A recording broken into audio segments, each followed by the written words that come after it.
señora congresista Elena Foronda, señor comisionado Banuki, que nos escucha por teleconferencia, y todos los dirigentes y congresistas y personas presentes.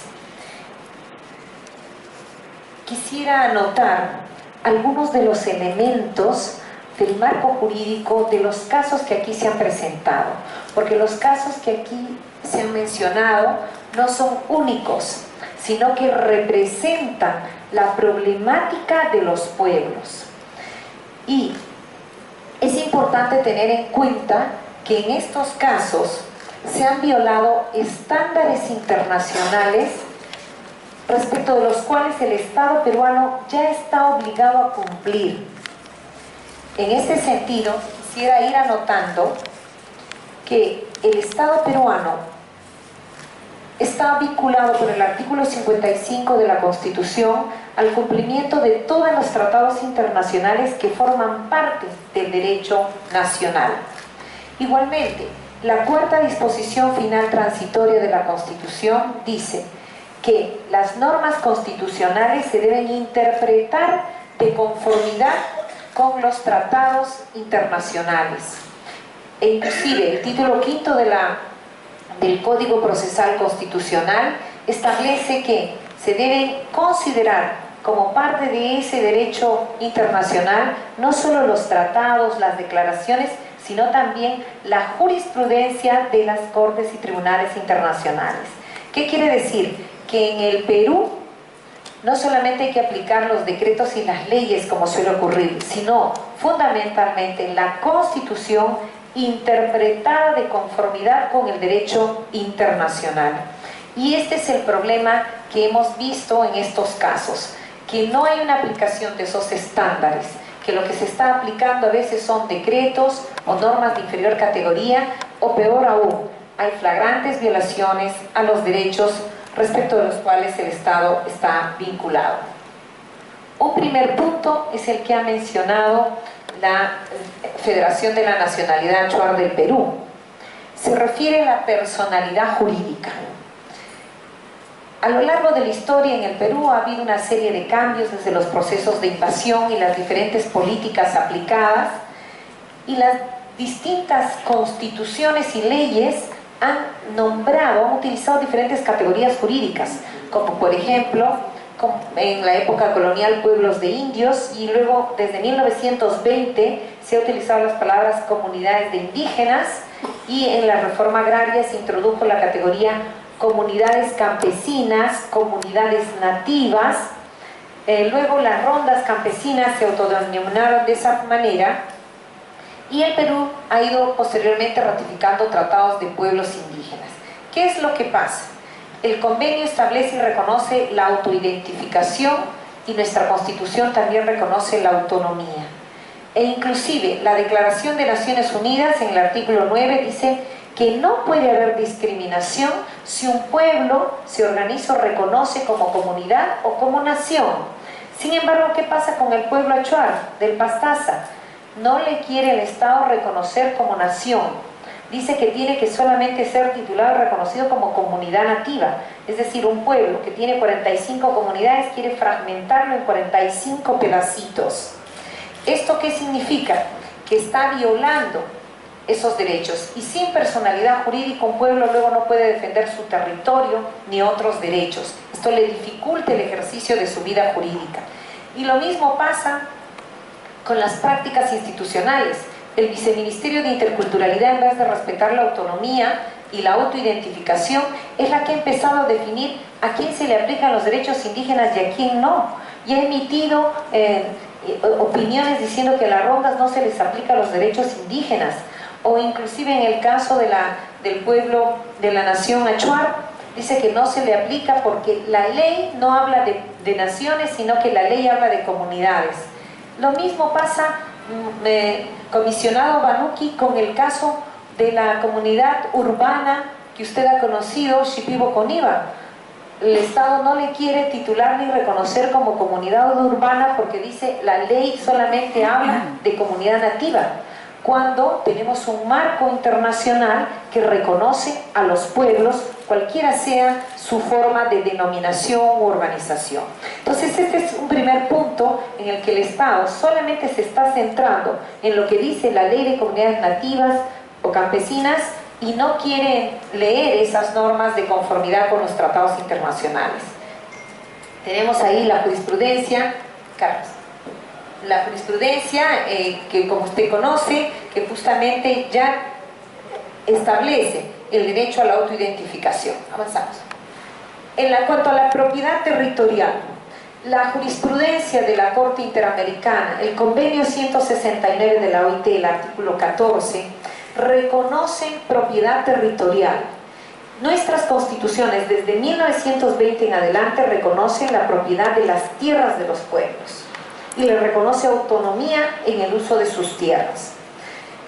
¿Cómo se debe interpretar esto? El propio Tribunal Constitucional del Perú ha dicho que si bien el artículo 89 del Perú solo habla de tierras de comunidades, se debe entender como territorios de pueblos que incluyen todo el hábitat y los recursos naturales como aguas, bosques, que son necesarios para la subsistencia.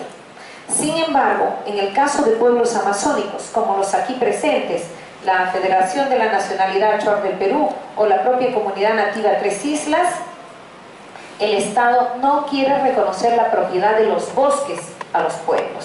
Solamente les da un título de cesión en uso aquí a la Comunidad Nativa Tres Islas.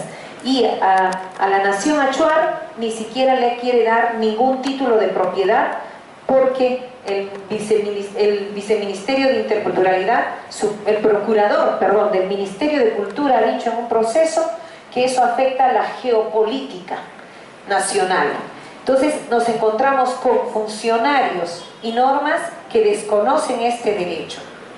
Aquí están los estándares que claramente ha establecido la Corte Interamericana, como en el caso Yaquiaxas o Guayamaxa versus Paraguay, que el acceso y uso de recursos naturales están relacionados a su cultura y que tienen ese derecho de gozar de estos bienes y carecerían de sentido el derecho al territorio sin que se pueda gozar de esos derechos.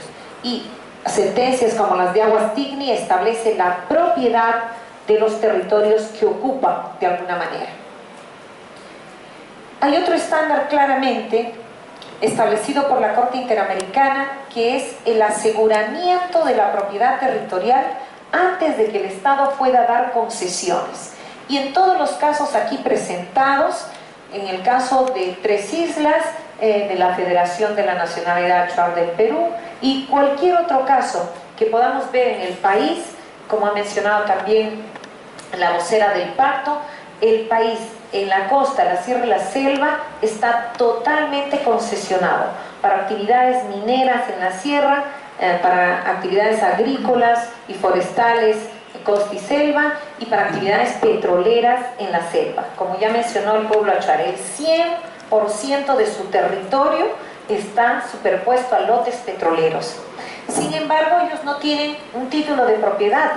¿Y qué dicen los estándares de la Corte Interamericana? Por ejemplo, el caso Aguas Tigni versus Nicaragua o el caso Saramaca versus Surinam, que el Estado no puede otorgar ninguna concesión si antes no ha establecido la seguridad de ese territorio, si antes no ha delimitado, demarcado, titulado y registrado la propiedad de ese territorio.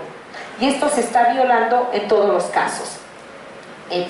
El otro estándar es el del caso Saramaca, que claramente, versus Surinam, que claramente establece en la decisión número 8 de esta sentencia que el Estado no puede otorgar concesiones como megaproyectos o proyectos de impacto significativo a los pueblos sin contar con su consentimiento previo, libre e informado. O sea, no solo la consulta, sino el consentimiento. El Estado debe garantizar la participación, consulta y consentimiento. Debe garantizar estudios de impacto ambiental independientes y garantía de indemnizaciones y beneficios. Y en ninguno de los casos se ha garantizado esto antes de las concesiones. Primero obtienen la concesión los concesionarios y a partir de ahí quieren entrar en acuerdos directos con las organizaciones, violando el libre consentimiento. El otro estándar al que quiero referirme es el de vida e integridad. El Estado no puede otorgar concesiones cuando tiene certeza de afectación de la vida e integridad, aunque haya consentimiento. ¿Por qué? Porque tiene la obligación de garantizar la vida y la integridad. Y esto se está vulnerando en todos los megaproyectos mineros, petroleros e inclusive los de monocultivos por el uso de insecticidas. Los casos que ya hemos mencionado, como el caso de Tres Islas, que todas las familias a las que de la muestra tienen niveles superiores de mercurio al permitido, y los pueblos amazónicos tienen el problema de cadmio y otros metales pesados por el petróleo y en la sierra por la actividad minera. Otro estándar que se ha violado es el del respeto del propio derecho. Tanto en el Perú, en la Constitución, en el artículo 149, como en los tratados internacionales, se reconoce el propio derecho indígena, el derecho consuetudinario, sus instituciones, autoridades y procedimientos propios. Y claramente el artículo 149 de la Constitución reconoce las autoridades, el derecho consuetudinario y la jurisdicción indígena. Pueden ejercer funciones jurisdiccionales dentro de su ámbito territorial de conformidad con su propio derecho, solo con el límite de no violar derechos de la persona. ¿Qué es lo que pasa? Los pueblos están ejerciendo esa autoridad, como el caso de Tres Islas. No dejan entrar a terceros después de una decisión de asambleas, o como el caso de FENAP, después de una decisión propia han notificado a una empresa petrolera para que no ingrese a su territorio. Y a raíz de eso, por ejemplo, la comunidad Tres Islas ha sufrido represión.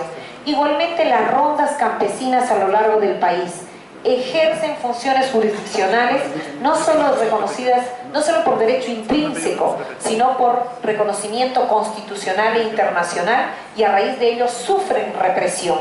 En estos casos, permítame, congresista, especificar, tal vez no es solo, llamar su atención, no solo se trata de protesta social, porque ellos no están protestando como tal vez los estudiantes, los trabajadores cuando salen a las calles. Cuando ellos bloquean una pista que da a su territorio, no están protestando, están ejerciendo su función jurisdiccional como autoridades que son, con base en las decisiones de sus asambleas, y son reprimidos por ello. Entonces es bien importante notar, y pedimos que haya ese respeto de sus decisiones jurisdiccionales en defensa de su territorio e integridad. No solo ven robos de gallinas, sino ven o robos grandes, sino también ven la defensa de su territorio frente al ingreso no autorizado de transnacionales. Conclusiones. El Estado ya tiene un marco normativo que le obliga a aplicar estándares internacionales y no puede utilizar como excusa la falta de adecuación de su legislación interna. Si han pasado 22 años sin que el Estado adecue la legislación interna al convenio 169 de la OIT, no puede usar eso de pretexto para inaplicar estos tratados internacionales. El Estado está obligado a aplicar el principio de convencionalidad, la primacía de los tratados por encima de normas menores, como ya lo establece la sentencia de Hellman versus Uruguay. Y el Estado debe garantizar la efectividad de los derechos, que también es un principio y un estándar del sistema interamericano por el artículo 2. Y finalmente el Estado debe garantizar la efectividad y la autonomía del derecho indígena propio y sus decisiones para proteger su vida e integridad. Si el Estado simplemente respetara la jurisdicción indígena y no dejara entrar a terceros cuando hay una decisión indígena, o ayudara con la fuerza pública a sacar a los terceros, como en el caso de Tres Islas, cuando ya el pueblo decidió la expulsión de los que están mineros y taladores que están contaminando el territorio, se podría garantizar la vida y la integridad de los pueblos.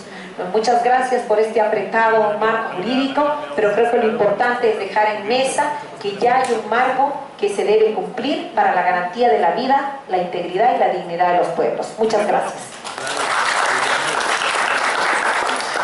Muchísimas